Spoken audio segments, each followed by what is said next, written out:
1 करोड़ लोगों ने मिलकर दल बना लिया है, दल का संगठन बन गया है और अब वो आगे चुनाव लड़ने के लिए सब लोग तैयार हैं। कांग्रेस एक तरफ तय नहीं कर रही है कि सीएम फेस आखिर कौन होगा। तेजस्वी साफ कर चुके हैं कि हम सीएम फेस होंगे। तेजस्वी ही होंगे। कांग्रेस की यहाँ क्या वजूद है? आप जो भी बिहार की राजनीति थोड़ा बहुत भी समझता है, कांग्रेस की का वजूद ही क्या है बिहार में? तो 30 बरस से लालू जी का झंडा ढोने वाले लोग हैं, आज तेजस्वी का झंडा ढो रहे हैं। बिहार में राजनीति राजद वाले करते हैं और तय वो करेंगे कि सीएम फेस कौन होगा। भाई चिराग पासवान तो बिहार से ही राजनीति करते हैं, कोई उत्तर प्रदेश से थोड़ी राजनीति करते हैं। अगर उन्होंने केंद्रीय मंत्री का पद छोड़ दिया तब तो माना जाएगा कि भाई वो केंद्र की राजनीति छोड़कर बिहार की राजनीति में आ रहे हैं। राजद गठबंधन में सीएम फेस कौन होगा इस पर कोई विवाद नहीं है, तेजस्वी यादव ही होंगे। नमस्कार, दर्श न्यूज देख रहे हैं आप और मैं हूं आपके साथ दक्षा प्रिया। बिहार में इस साल विधानसभा चुनाव होने हैं और ऐसे में सभी पार्टियां अपनी अपनी तैयारियों में लगी है।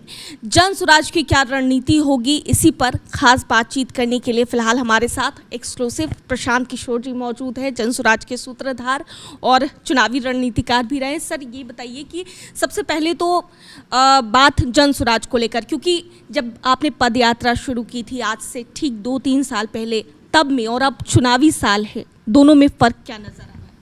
फ़र्क यह है कि अब 1 करोड़ लोगों ने मिलकर दल बना लिया है, दल का संगठन बन गया है और अब वो आगे चुनाव लड़ने के लिए सब लोग तैयार हैं। लेकिन आज आपने कई मुद्दों को भी लेकर के बातचीत की है, आपने विधानसभा घेराव करने की भी बात कही। नहीं, सिर्फ कई मुद्दों पर बात नहीं की, 3 उन मुद्दों पर बात की है जिस पर पिछले कुछ सालों में बिहार में बड़े स्तर पर राजनीति करने की कोशिश की गई है। जनता या समाज को गुमराह करने का प्रयास किया गया है, उनको गुमराह करके उनसे वोट लिया गया है। वो 3 मुद्दे हैं: जातीय जनगणना, दलित महादलित को भूमिहीनों को ज़मीन देने की योजना और ज़मीन का जो सर्वेक्षण चल रहा है। जैसा कि आपको पता है, पिछले 4-5 सालों में जातीय जनगणना को लेकर इतनी राजनीति की गई है। सारे पत्रकार लोग भी, आप लोग यही पूछते रहे, भाई जातीय जनगणना होना चाहिए कि नहीं होना चाहिए, होगा तो इस पर क्या परिणाम होगा। मैं हमेशा से कहता रहा हूँ कि भाई जातीय जनगणना होना चाहिए, कोई दिक्कत नहीं है। हो गया, होने के बाद जो रिजल्ट आए उसके बाद सरकार ने क्या किया? जिन लोगों ने 500 करोड़ रुपया लगाकर जातीय जनगणना कराया, उन लोगों ने उस रिपोर्ट को पढ़ा तक नहीं। कोई आज उस पर चर्चा नहीं हो रही है। जातीय जनगणना के आधार पर जो मुख्यमंत्री ने, सरकार ने तब की जो घोषणा की थी, मैंने उनको याद दिलाया कि भाई आपने कहा था कि हम लोग आरक्षण बढ़ाने के लिए केंद्र सरकार को लिखेंगे। तो अब तो केंद्र में भी उन्हीं की सरकार है जिनकी राज्य में सरकार है। राज्य में भी भाजपा नीतीश सरकार में है, केंद्र में भी भाजपा नीतीश की सरकार है। तो उनको ये बताना चाहिए कि जो आरक्षण बढ़ाने का मांग उन्होंने भेजा था, तो क्या केंद्र सरकार ने उसको स्वीकार किया या रिजेक्ट कर दिया? इस पर जवाब देना चाहिए। दूसरी बात मुख्यमंत्री ने कही उस समय सरकार ने कि 94 लाख गरीब परिवारों को हम लोग 2 लाख रुपये के मदद देंगे। तो 2 बजट आ गया, उसके बाद कितने परिवारों को आपने क्या मदद दी ये बता दो। तीसरी बात उसमें कही गई, उन्होंने कहा कि 39 लाख होमलेस परिवारों को घर बनाने के लिए 1,20,000 रुपये का मदद दिया जाएगा।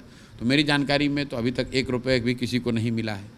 तो हमारा ये कहना है कि अगर आपने जातीय जनगणना पर 2 साल 3 साल राजनीतिक रोटी सेकी, 500 करोड़ रुपया खर्च कराकर वहाँ पर जनगणना कराया, तो जो फाइंडिंग आए और उस फाइंडिंग के आधार पर जो आपने वादे किए उस पर क्या काम हो रहा है वो बताओ। उस जनगणना में तो ये पता चला कि आज भी बिहार में दलित और अति पिछड़ा समाज के 5% से कम लोग 12वीं पास करते हैं। तो उनके शिक्षा की स्थिति को सुधारने के लिए सरकार ने क्या कोई योजना शुरू की? भाई इनकी कोई मंशा कुछ सुधार नहीं थी, सिर्फ जातीय जनगणना का उनके नाम पर जातीय उन्माद फैलाकर राजनीतिक रोटी सेकना था। दूसरी बात, जो ये दलित महादलित का पूरा पिछले 15-20 साल से नीतीश कुमार महादलितों का वोट लिए जा रहे हैं, दलितों का वोट लिए जा रहे हैं। इन्होंने कहा कि हर दलित परिवार को 3 डिसमिल ज़मीन घर बनाने के लिए दिया जाएगा और उनकी के सरकार के आंकड़े हैं कि पिछले वर्ष तक सिर्फ 2,34,000 परिवारों को ज़मीन दी गई। कुल जमा 50 लाख परिवारों को ये सुविधा मिलनी चाहिए थी, 3 डिसमिल ज़मीन मिलना चाहिए था, सिर्फ 2,34,000 को ही मिला। और उस 2,34,000 में भी मज़े की बात सुनिए, प्लानिंग कमीशन ये कह रहा है कि 1,20,000 परिवार ऐसे हैं जिनको सिर्फ कागज़ पर ज़मीन दी गई है, उनको आज तक पोजीशन नहीं मिला। प्लानिंग कमीशन भी इन्हीं की सरकार है देश में, तो इनको उस पर जवाब देना चाहिए। और तीसरी बात जो मैंने भूमि सर्वे की कही है, पिछले 5 वर्ष से चल रहे इस भूमि सर्वे के नाम पर राजस्व विभाग सरकार के लिए समाज से धन उगाही का सबसे बड़ा जरिया बन गया है। लूट मची हुई है, रसीद कटवाना हो, दाखिल खारिज करवाना हो, जमाबंदी करानी हो, हर जगह 10,000, 20,000, 25,000, 50,000 घूस लग रहा है। और कुल जमा इसका नतीजा क्या है? फरवरी 2025 तक सिर्फ 20% ज़मीन का लैंड का डिजिटाइजेशन हुआ है। घर घर को आपने परेशान कर दिया, उनसे पैसे ले रहे हो, घरों में झगड़ा लगवा रहे हो, और ज़मीन का सर्वेक्षण डिजिटाइजेशन का काम भी पूरा नहीं हुआ। तो ये जो 3 मुद्दे हैं, जातीय जनगणना, उसके आधार पर किए गए वादे, दलित महादलित समाज को 3 डिसमिल ज़मीन देने की जो बात कही आपने 15 साल पहले, उस पर आपने क्या कार्रवाई की, और जो भूमि सुधार के नाम पर समाज से जो धन उगाही कर रहे हो, इन तीनों चीज़ पर सरकार जवाब दे। इसलिए आज प्रेस कॉन्फ्रेंस किया है। ये कहा है कि 11 मई से 11 जुलाई के बीच में 2 महीने के बीच में 1 करोड़ बिहार की जनता के पास जाएंगे, उनसे हस्ताक्षर कराएंगे, और 11 तारीख को मुख्यमंत्री और राज्यपाल को हम लोग ज्ञापन देंगे। उसके बाद भी उन्होंने जवाब नहीं दिया तो विधानसभा का घेराव करेंगे। जी ठीक है सर, आपके पास भी समय का अभाव है और चुनावी साल है, तो 2-3 क्वेश्चंस हम राजनीति से ले लेते हैं। जिस तरीके से बिहार में इन दिनों आप देख रहे हैं कि चर्चा हो रही है महागठबंधन को लेकर, कांग्रेस एक्टिव नज़र आ रही है, उधर तेजस्वी अपने आप को सीएम फेस घोषित कर चुके हैं, क्योंकि आप एक चुनावी रणनीतिकार रह चुके हैं और कई लोगों के लिए आपने रणनीति बनाई है। तो ऐसे में क्या लगता है, कांग्रेस एक तरफ तय नहीं कर रही है कि सीएम फेस आखिर कौन होगा? तेजस्वी साफ कर चुके हैं कि हम सीएम फेस होंगे, तेजस्वी ही होंगे। कांग्रेस की यहाँ क्या वजूद है? आप जो भी बिहार की राजनीति थोड़ा बहुत भी समझता है, कांग्रेस का वजूद ही क्या है बिहार में? ये तो 30 बरस से लालू जी का झंडा ढोने वाले लोग हैं, आज तेजस्वी का झंडा ढो रहे हैं। ये सारी उठापटक सिर्फ इसलिए कर रहे हैं कि कहीं राजद वाले उनका सीट न कम कर दें। राजद वाले 40-45 सीट देना चाहते होंगे या उससे भी कम, कांग्रेस वाले 60-70 सीट मांग रहे होंगे। तो अपना थोड़ा बहुत ये होता ही है कि भाई आप जल्दी से मेरा सीट दे दो तो हम आपको सीएम फेस मान लेंगे। अरे भाई, बिहार में राजनीति राजद वाले करते हैं और तय वो करेंगे कि सीएम फेस कौन होगा, ये कोई कांग्रेस का पदाधिकारी नहीं तय करेगा। लेकिन कांग्रेस भी एक्टिव नजर आ रही है काफी ज्यादा। ये आपको एक्टिव नज़र आ रही है, हमको तो ज़मीन पर कहीं एक्टिव नज़र नहीं आ रहे हैं।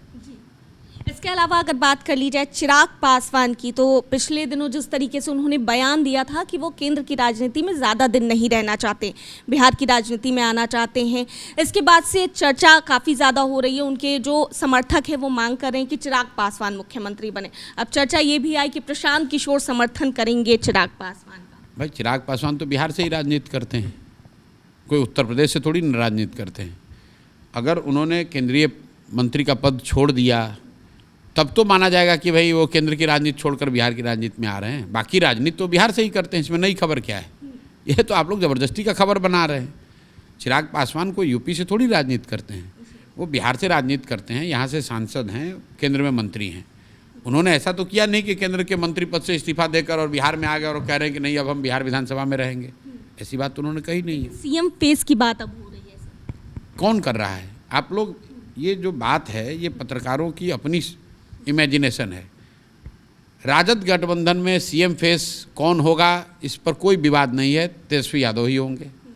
ये ध्रुव सत्य है, लालू जी की पार्टी है, उनका परिवार है, तो दूसरा कोई कैसे होगा? और एनडीए की ओर से नीतीश कुमार चेहरा है, वो लोग रोज चिल्ला कर कह रहे हैं। और निर्णय अगर कोई करेगा तो अमित शाह और मोदी जी करेंगे, उसमें तीसरे आदमी की कौन पूछने वाला है? शहाबुद्दीन को हराने वाले ओम प्रकाश यादव आपके साथ आए हैं सर, कितनी मजबूती पार्टी को मिलेगी? नहीं, अभी उन्होंने दल नहीं ज्वाइन किया है। कल वो मिलने आए थे, एक राजनीतिक शिष्टाचार के तहत कल मिलने आए थे। जब दल ज्वाइन करेंगे तब देखा जाएगा।